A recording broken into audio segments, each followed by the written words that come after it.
you were leaving me, but you didn't tell me why. You said you would be real with me, but all you did was tell me lies. You told me that you It's the truth with the Lord Jamar situation, right? Yes, it has to do with money. It has to do with fame. It has to do with notoriety. I'm going to tell you like this.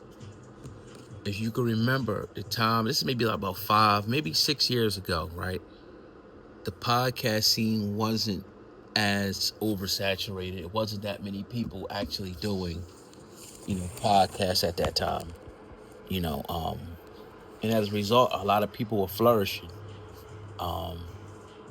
And we were one of them that were flourishing at the time, not because we could pay guests, but because of, our platform and our realness and our uniqueness and our interview style, you know, um, and, people over, anybody you could probably name over, actresses, movie stars, celebrities, rappers, politicians, shit. He had an FBI agent, all walks of lives, politicians, former this, former that, police officers, gangsters, everything we had on our platform, right? And we were rising. I'm rising to the ranks. Not because we pay guests, but because of our merit and the platform that we built up. So when the pandemic hit, right, people couldn't go in these studios like that. And at the time we had our own studio. We had our own studio that we paid for. We renovated it.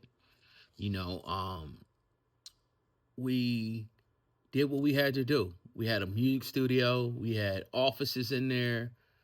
And we put our own money. We got microphones and cameras, everything. We invested everything into the business, to see a return on the business. And not only did we have one platform, we had 3 different platforms that were thriving, as well as websites, right? So at that time, right, people, because I don't know what the situation was, but people weren't really coming out.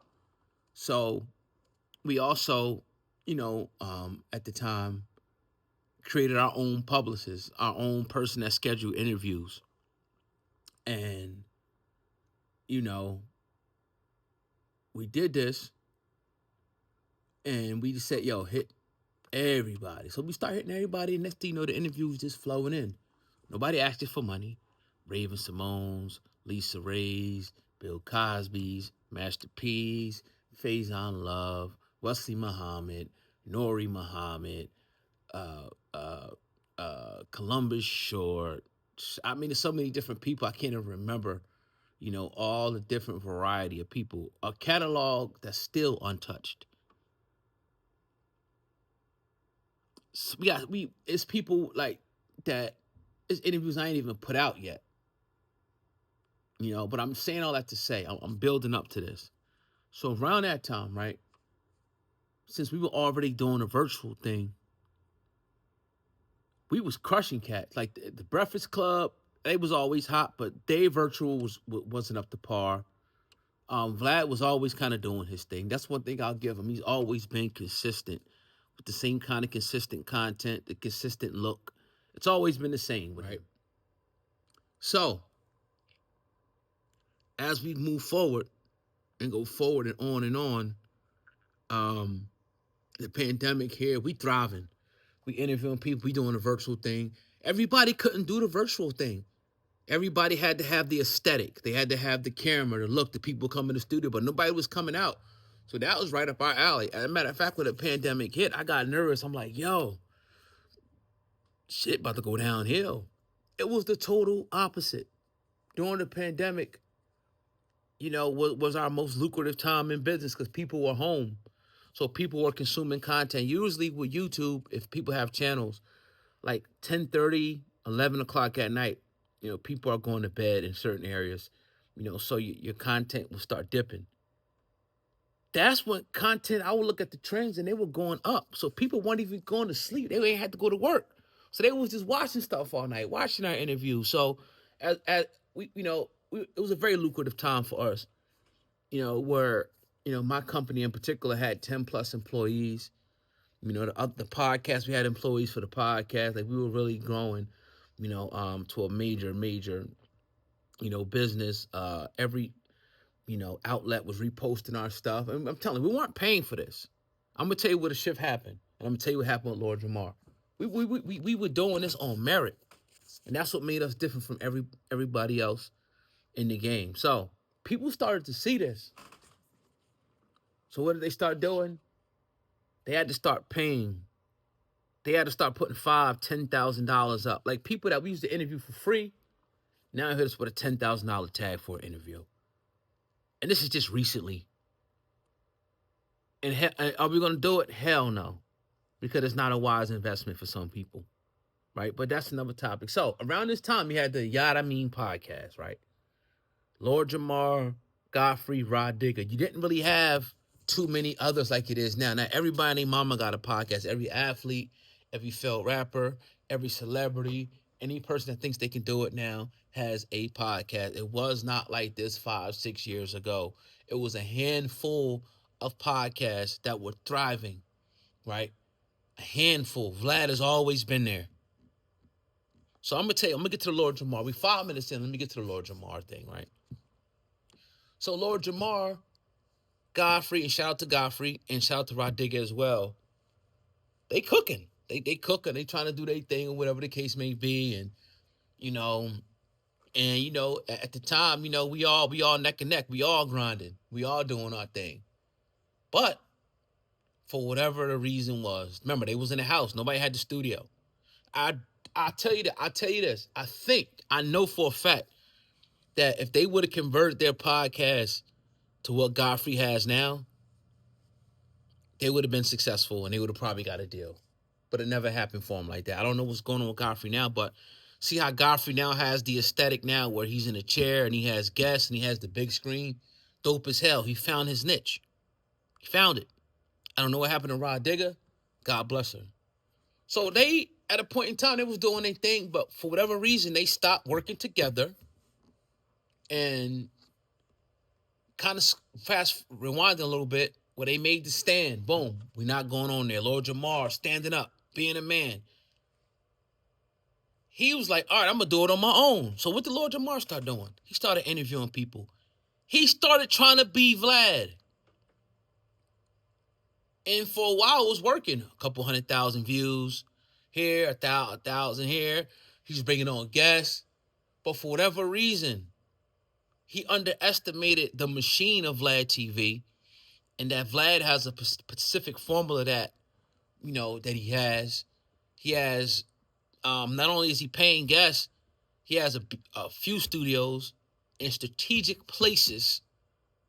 I don't know if it's in Atlanta, LA, New York, probably at least 2 of those cities, where you're going to catch people coming in and out. And if you're offering some money, and you have the money to pay, you're going to get these people. You're going to get them.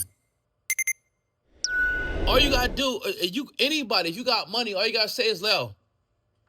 Because if you hit somebody up, the first question they ask, what's your budget?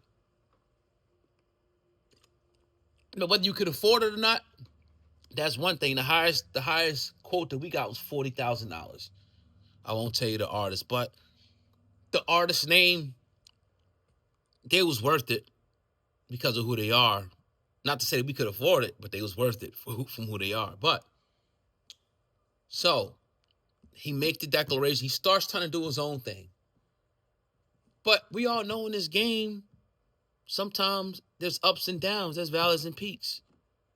You're not always going to be, doing 100,000, 150,000 views a day, 500,000 views a day. Sometimes it's going to, you're going to dwindle down, and that great money that you was making. So some people boast about making what people make in a year and a month. Yes, it's possible, but can you sustain that? And obviously, Lord Jamar wasn't able, and I'm not saying he did a bad job. I think he did a good job on this platform. He wasn't able to sustain. See, that's an emotional response. It was the right response, but it was emotional. And emotion is not only going to carry you so far. Emotion is only going to carry you so far. It's going to have to take discipline. It's going to have to take commitment. It's going to have to take passion. to continue to do what we did for 8-9 years, the same schedule every single day, pushing ourselves in the studio, interviewing people. Even when the interviews slow down, we still grinding. No matter where we are, we're grinding. And this is years and years and years. You can't get to where Vlad got in a year or two. You can't get to where we got in a year or two without putting the work in. So Lord Jamar, in my opinion, he started to get malnourished, malnutrition. The views wasn't adding up. The money wasn't adding up. He got desperate, in my opinion. He got so desperate to the point that he reached out to Vlad. I'm thinking that Vlad reached out to him on some, all right, look, man, look, this shit is over with. I apologize. You reached out to him, dog. And then you come up with this sad-ass excuse about your puppy. Well, I remember, and I'm not going to play the video because Vlad, he might not flag a few other people, but he'll definitely flag us. Vlad will flag us.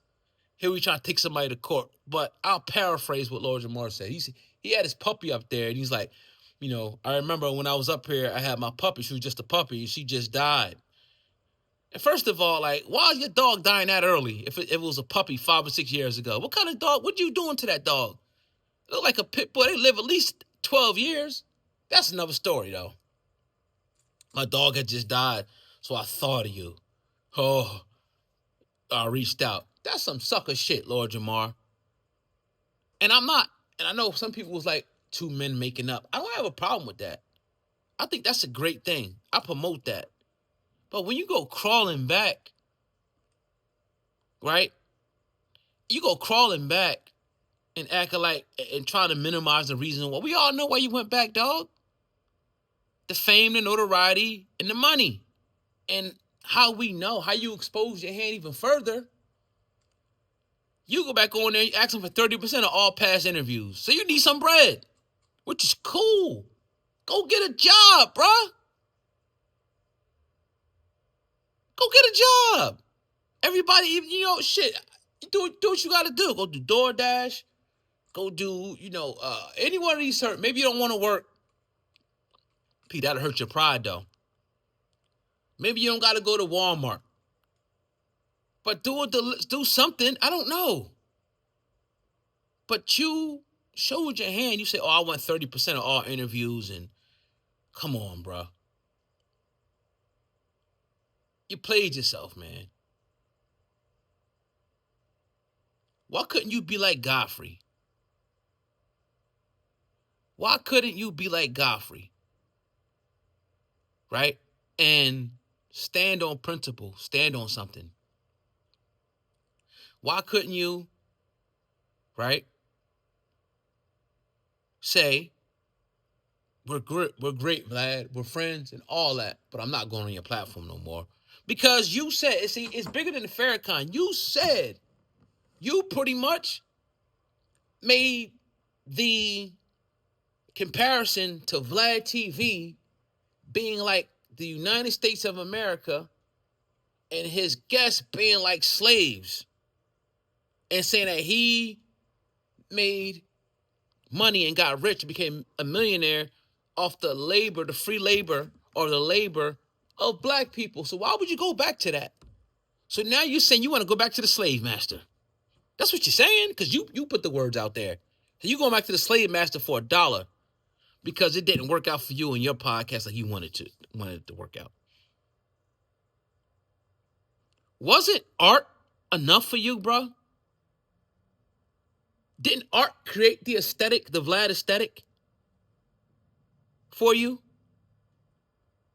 Wasn't that enough? And Art's a brother, so shout out to Art. Isn't that enough for you? Like he gave you another alternative. You ain't even have to go back. People say, what's the art? It was nothing else for him to go do. Yeah, it's there. He gave it to you.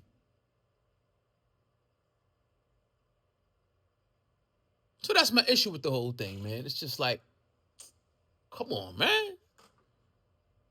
Like, these are your own words. We didn't force you to say, don't deal with Vlad. You the one that said, I got the power. See? And that's the thing with us. We emotional, and for a while we'll do something, but most of the time we go right back to the table. So when you see a caption crawling back, it ain't just me that's saying it. Look at the comments. Almost every single comment, every single video that you do on Vlad TV, they dragging your ass through the fucking mud, Lord Jamar. They are dragging you through the mud, man. You sitting up there looking crazy as hell, bro. Crazy. You haven't addressed it. Who you gonna go at? Who you gonna say? You might as well keep it quiet and hope that people forget about it, and hope that y'all get on another subject and people, because again, we're emotional. A little, they start talking about something else, people forget about this shit. That's one thing you know. We're gonna forget it. I'm not gonna forget. People gonna forget about it. And you talking about something else that going on, they're gonna be wanting to hear your opinion again, man. But to me, it's just corny, bro. I ain't gonna lie, it's the corniest shit. Shout out to Godfrey in closing. Godfrey a real G. And Vlad, he was telling the story about how Godfrey, he met up with, they ran into each other, they shook hands. Godfrey hit him up, or excuse me, Vlad hit Godfrey up, but Godfrey ain't respond back to him. Shout out to Godfrey, my Nigerian brother. My Nigerian brother.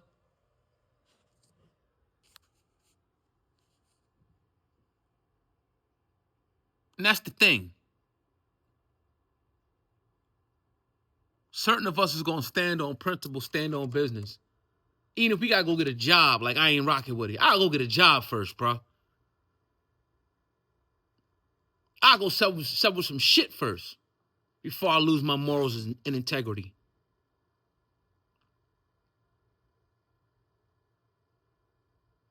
So that's that. Like I said, I would have went on live, but I ain't want to be distracted by comments and shit. I'm going to upload this and I'm going to keep it moving on a topic or whatever the case may be. Even that whole flat earth thing, like you got dragged through the mud by the white boy. And you got mad at Godfrey. You was begging Godfrey after dude was bludgeoning you.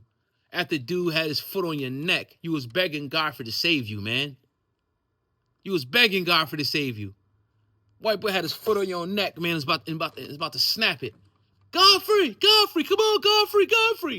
Godfrey ain't do shit. You want to get into these debates, you better be able to stand on your own. Give a shit. What about the flat? Who cares about that shit? I don't believe it's flat. But who cares, bro? White boy drug you through the mud. Gave you body work. And then put the joint right in your chin. Boom, right in the button. Dropped you. You begging for Godfrey to save you, bro. I'm not surprised, bro. This industry's garbage, man. I swear, bro. Like, man,